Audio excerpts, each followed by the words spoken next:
You had, I think, probably the most crazy, unlucky set of circumstances in 2020 I've ever seen, which is, if everyone will know, obviously everyone was having a hard time and a lot of people had to stay in one place or couldn't travel.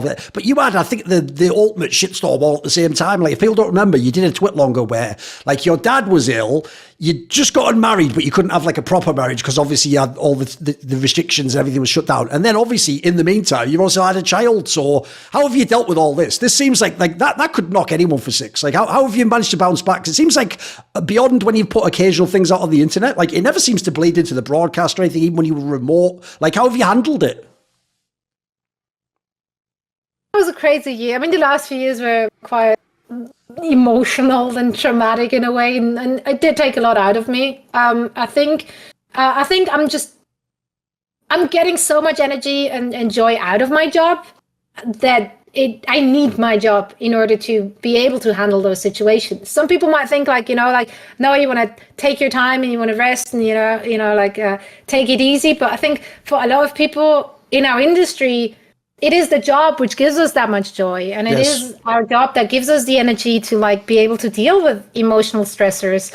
So for me, it was super important that when all of that happened, so like basically the pandemic hit, my dad nearly died. I wasn't sure if he's going to make it. I got a call from his sister, and I didn't grow up with my parents. I grew up in an orphanage because they lost guardianship over me and my brother.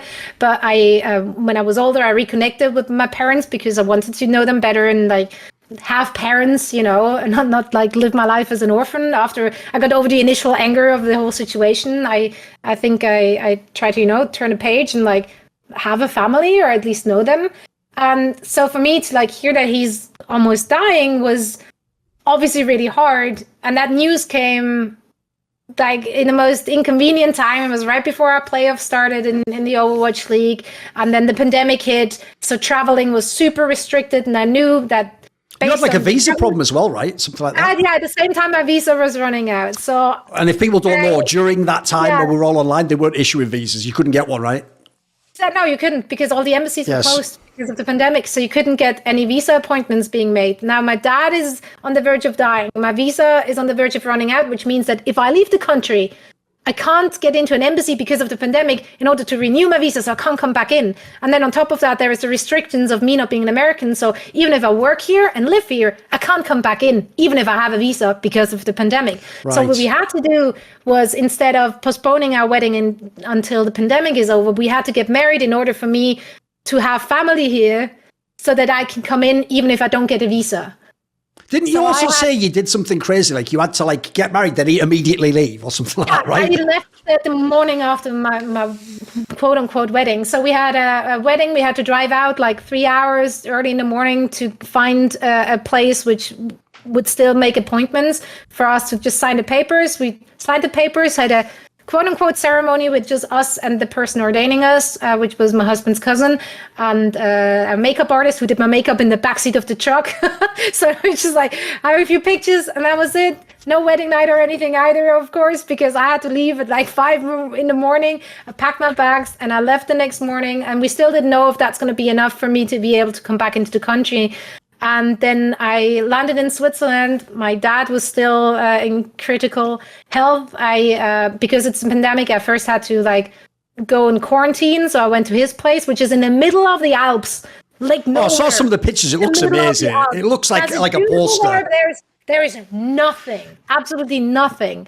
And in the midst of all of that, my incredible colleagues from Blizzard and from the broadcast from OWL wanted to give me space, but as I told them like, I really need this. Like, can I somehow figure out to do this remote? Like, is there a way? Because we did remote broadcast anyway, so just more remote.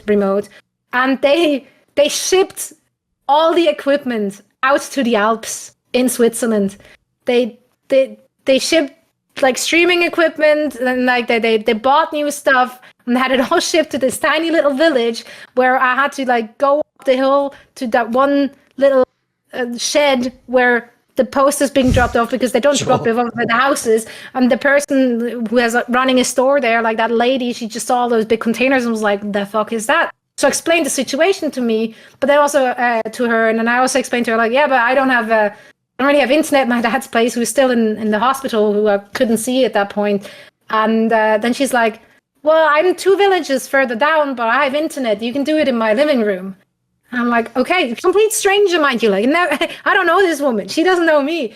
So she helped me load all the stuff into her tiny little like living room. And then obviously due to the time difference, I then went to her place to broadcast overnight. And that's how I got to broadcast the grand finals that year. With Blizzard support making it possible for me to like actually do that. And that's the only thing which kept me sane, because I still didn't know if my dad is going to survive what he was going through. I couldn't go and see him still because of the pandemic restrictions, because he was like in the emergency like unit, however you call it, ICU or whatever. So once he was out and then in rehab, he stayed in rehab for a few months, and I wasn't able to leave the country. So I was able to go and visit him now, but I wasn't able to come back home. So I got stuck in Switzerland for almost half a year with like just a tiny suitcase filled with things and nothing else. And I couldn't go back home to my husband. And then eventually when the embassy opened back up, I got that one appointment, and everyone in front of me got shut down and didn't get there. You needed a special approval to go back to the US because by the pandemic restrictions, they still wouldn't let Switzerland into their country, even if you're married or something.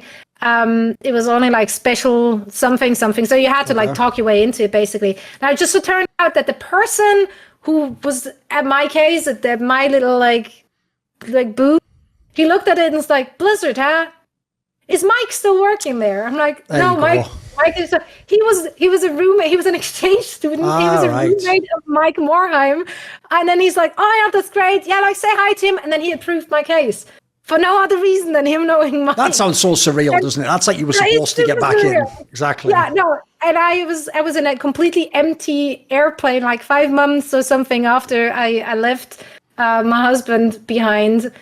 I then got to go back home and see him again, that was crazy. Yeah.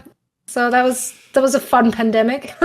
By the way, as much as I get like everyone was just like doing what they could to get by at that time, at the same time, another famous trope, I don't know if it's the case in yours, is that a lot of women have dreamt of that wedding day, right? And what it's going to be like and what they want. And obviously you must have had to sort of skip all that. Did you actually eventually do like a proper ceremony or something? How were you able to deal with just having sort of like, I mean, it sounds, you almost made it sound like you were in Vegas just looking for a place you could get it done that night because you had to leave, right?